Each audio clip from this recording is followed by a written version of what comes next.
I was 6 months old. We're in some little town,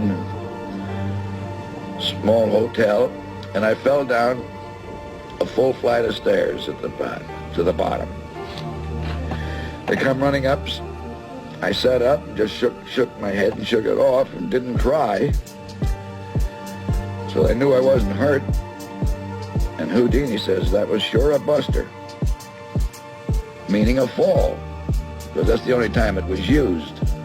It meant a bronco buster or a fall. It was never used as a name.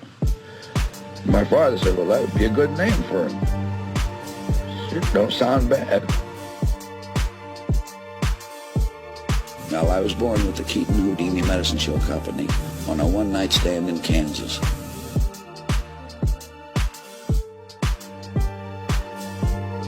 This is a shock to anybody that's in the motion picture business today. I mean, you're veterans of the pictures of the last 25 years or so that didn't know the silent days.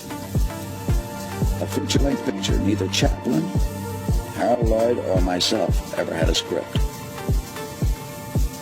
That sounds impossible to anybody today in the picture business.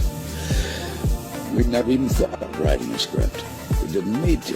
By the time we had talked and worked out what we thought was a picture, for instance, we always got a start. People always come up with a start. So that's funny, but that's a good start.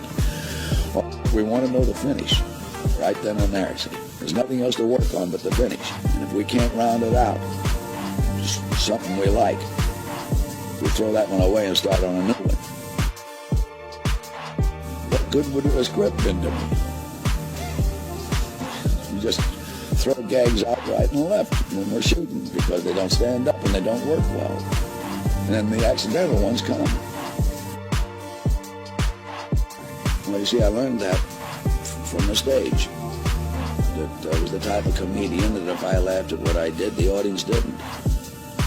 So I just automatically got to that stage where the more seriously I took my work, the better laughs I got.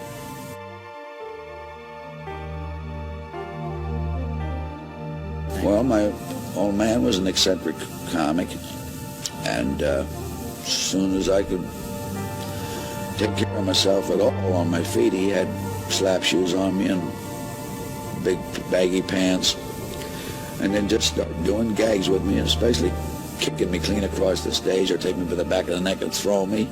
And as I grew used to doing it and knew how to do it, the throws become longer.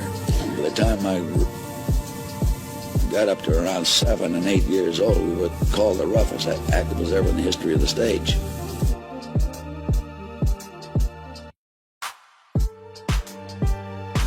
Well, as a rule, about 50% you have in your mind before you start the picture, and the rest you develop as you're making it. That's right, we eliminated subtitles just as fast as we could if we could possibly tell it in action. Well, when we found the finish, how to round that out, we never worked on the middle. We always figured the middle would take care of itself. Well, I had a similar hat on the stage before I went into pictures. I went into pictures when I was 21 years old, that's in the spring of 1917.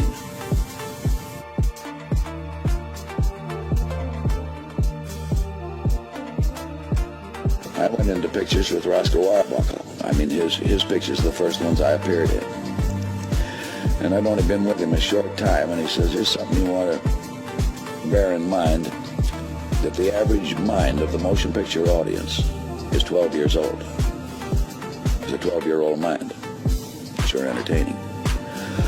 I was only with him about another couple of months or something like that, and I said, Roscoe, something tells me that those that continue to make pictures for 12-year-old minds ain't going to be with us long.